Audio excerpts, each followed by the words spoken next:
अस्सलाम वालेकुम friends, hope you all are doing good. So मेरी आज की वीडियो है स्टबन चिल्ड्रन के ऊपर, मींस के ज़िद्दी बच्चों के ऊपर। आज मैं आपको उन तमाम टेक्निक्स के बारे में बताऊंगी जिनको फॉलो करते हुए आप अपने बच्चों की ज़िद को या तो ख़त्म कर सकते हैं या फिर बहुत हद तक कम कर सकते हैं। सो मेरी वीडियो को लास्ट तक देखना मत भूलिएगा, क्योंकि ये वीडियो आप लोगों के लिए बहुत ही बेनिफिशियल साबित होने वाली है इंशाल्लाह। सबसे पहली चीज़ हमारे पास यहाँ पर आती है अवॉइड सेइंग नो। हम में से बहुत सारे पेरेंट्स जो हैं वो अक्सर नो या नहीं का लफ्ज़ बहुत ज़्यादा अपने बच्चों के साथ इस्तेमाल करते हैं, जबकि ऐसा हरगिज़ नहीं करना चाहिए। क्योंकि जब हम बार बार एक ही वर्ड रिपीटेडली बोलते चले जाएंगे तो बच्चा वही काम बार बार करेगा। उसको लगेगा, क्योंकि उसको इतनी सेंस नहीं होती, वो इतना अंडरस्टैंड नहीं कर पाता चीज़ों को। उसको लगता है कि मेरी माँ या मेरा बाप जो है वो मुझे रिएक्ट कर रहा है मेरी इस हरकत पर, तो उसको लगता है शायद मैं ठीक कर रहा हूँ, और वो काम वो बार बार करता है। तो इसकी बजाय आप फॉर एग्ज़ाम्पल, अगर बच्चा आपका भाग रहा है और आप उसको भागने से रोकना चाहते हैं, तो आप ये कहने की बजाय कि भागो मत, आप ये कह सकते हैं कि बेटा आप मेरे साथ साथ चलें, या मुझे ज़्यादा अच्छा लगेगा कि आप मेरे साथ साथ चलो, या उसको आप क्लैप करके अपनी तरफ बुलाएं, या इस तरीके किसी भी तरीके से जिसको आप समझें। मतलब आप ऑल्टरनेट वर्ड्स का इस्तेमाल करें बजाय इसके कि आप नहीं का लफ्ज़ इस्तेमाल करें। नेक्स्ट हमारे पास चीज़ आती है बी कंसिस्टेंट। इसका ये मतलब है कि आपकी बातें और आपके मूवमेंट्स, आपके बॉडी जेस्चर्स जो हैं वो कंसिस्टेंट रहने चाहिए। एक तरह की फीलिंग आनी चाहिए बच्चे को हमेशा कि उसके एक्शन के रिएक्शन में एक ही तरह का रिस्पॉन्स आ रहा है। तो इससे क्या है, बच्चा सीखता है, उसकी मिक्स्ड और कन्फ्यूज़्ड फीलिंग्स जो हैं वो डेवलप नहीं होती यहाँ पर, वो कन्फ्यूज़ नहीं रहता। फॉर एग्ज़ाम्पल, अगर आपने बच्चे को बोला है कि बॉल को घर के अंदर फेंको, एक बार जब बच्चे ने इस तरह किया, नेक्स्ट टाइम आप कहेंगे कि बॉल को घर के अंदर मत फेंको, तीसरी बार आप कुछ और कहेंगे, तो बच्चा जो है वो यहाँ पर कंफ्यूज हो जाएगा बहुत ज़्यादा, उसको समझ ही नहीं आएगी। अगर आप बच्चे के साथ एक ही चीज़ को 2 या 3 दफ़ा वो दोहराते हैं तो वो उससे लेसन सीखता है और उससे उस चीज़ को सीखने की कोशिश करता है, तो उसको उस चीज़ की आहिस्ता आहिस्ता समझ आना शुरू हो जाती है। तो मैं बात करूँगी इमोशंस के बारे में। Don't get emotional. आप लोगों को कभी भी इमोशनल नहीं होना चाहिए बच्चों के साथ, इसका बहुत नेगेटिव इफेक्ट पड़ता है बच्चे के ऊपर।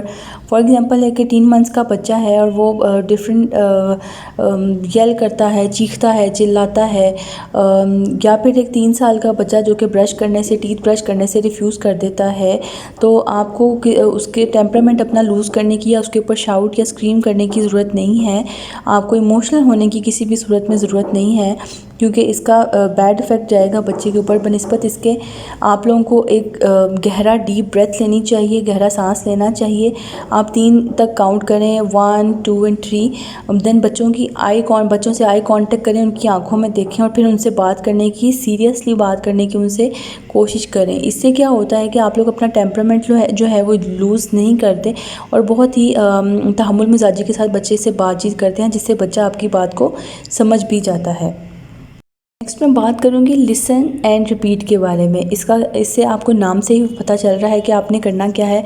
बच्चों को बहुत पसंद होता है कि उनको बैठ के सुना जाए, उनकी बात को समझा जाए। बच्चे जो भी आप अपनी ज़ुबान में कह रहे हैं, या वो बिल्कुल अगर ठीक भी बोलते हैं, तो वो जो कह रहे हैं उनकी बात को सुना जाए, उनको रिपीट किया जाए। बच्चे ऐसा करना बहुत पसंद करते हैं। तो आप लोगों को चाहिए कि अपना प्रॉपर टाइम अपने बच्चों को दें, उनकी बातों को सुनें और अपनी बात उनको अच्छे तरीके से रिपीटेडली कन्वे करने की कोशिश करें। जब आप एक ही बात को बार बार उनके साथ रिपीट करेंगे तो बच्चों का जहन जो है वो उस चीज़ को पिक करेगा और वो वही काम करने की कोशिश करेंगे। नेक्स्ट है keep it short and simple. मतलब आपको अपनी बात प्रिसाइज छोटी रखनी चाहिए और सिंपल रखनी चाहिए, जो कि बच्चों को आसानी से समझ आ जाए। बाज़ औक़ात ओवर टॉकिंग जो है और बहुत इनफेक्टिव साबित होती है, क्योंकि बच्चों को जो है वो उनका इंटरेस्ट जो है वो खो देते हैं और वो आपकी बात को सुनना पसंद ही नहीं करते। तो प्रिसाइज रहें, शॉर्ट रहें और सिंपल रहें, ताकि आपकी बात जो है वो बच्चे को अच्छे तरीके से समझ में आ जाए।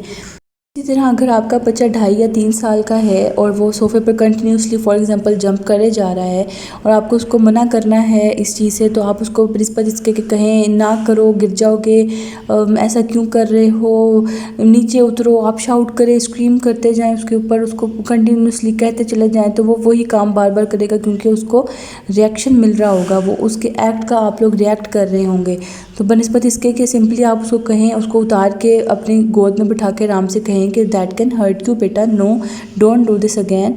आप उसको प्यार से समझाएं तो बच्चे समझ जाते हैं। प्यार की बात बच्चे हमेशा समझते हैं। आप लोगों को हमेशा प्यार से बच्चों को उनकी बात अपनी बात समझानी चाहिए। They can understand it very well.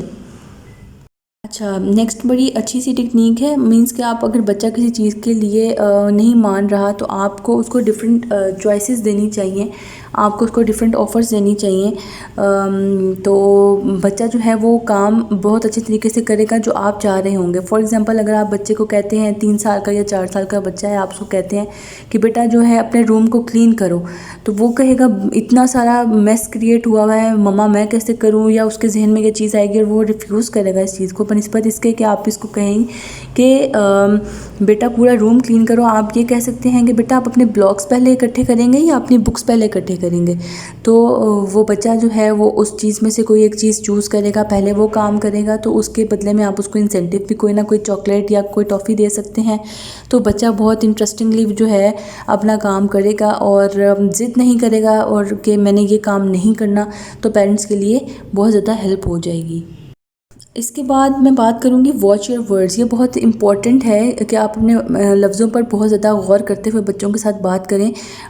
For example, अगर आपका बच्चा किसी दूसरे बच्चे को अपने टॉयज़ नहीं देता, तो आप बजाय इसके कि आप बहुत सेल्फ़िश हो, आप अपने टॉयज़ बच्चों के साथ शेयर नहीं करते, ये चीज़ कहने के आप ये कह सकते हैं कि मम्मा को बहुत अच्छा लगता है जब आप अपने टॉयज़ दूसरे बच्चों के साथ शेयर करते हो, या इस तरह की कोई भी चीज़ बच्चों को कहेंगे आप, उसको क्लैप करेंगे, उसके साथ खुश होंगे जब वो बच्चा जो है वो अपने चीज़ें शेयर करेगा दूसरे बच्चों के साथ। तो बच्चे में ये चीज़ डेवलप होगी कि मेरी मम्मा जो है या मेरे बाबा जो हैं वो इस चीज़ से खुश हो रहे हैं, तो वो इस चीज़ को बार बार करना पसंद करेगा।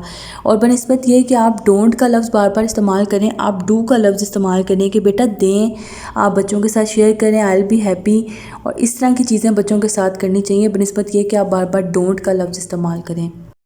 नेक्स्ट है हमारे पास रिवॉर्ड गुड बिहेवियर। ये तो बहुत ही अच्छी टेक्निक है, बच्चों के साथ ये बहुत ज़्यादा फ़ायदेमंद साबित होती है। जब वो कोई भी अच्छा काम करें, आप लोगों को कोई भी गिफ्ट या कोई भी इंसेंटिव को रखना चाहिए बच्चे के लिए कि आप ऐसा करोगे तो आपको मैं चॉकलेट दूंगी, या फिर मैं आपको कोई टॉफ़ी दूंगी, या मैं फिर आपको टॉय कोई भी दूंगी लेकर। इस तरह की चीज़ अगर आप बच्चे के साथ करेंगे तो बच्चा बहुत अच्छे तरीके से अपना काम करना पसंद करेगा, और वो जो आप कह रहे होंगे उसको उस पर अमल करने की कोशिश करेगा। सो ये थी मेरी आज की वीडियो। होपफुली आप सबको बहुत पसंद आई होगी और आप सबके लिए बहुत ही फ़ायदेमंद साबित होगी। मेरे चैनल को सब्सक्राइब करना मत भूलिएगा और कमेंट सेक्शन में मुझे मेरी वीडियो के बारे में रिव्यूज़ देना भी मत भूलिएगा। Thank you so much.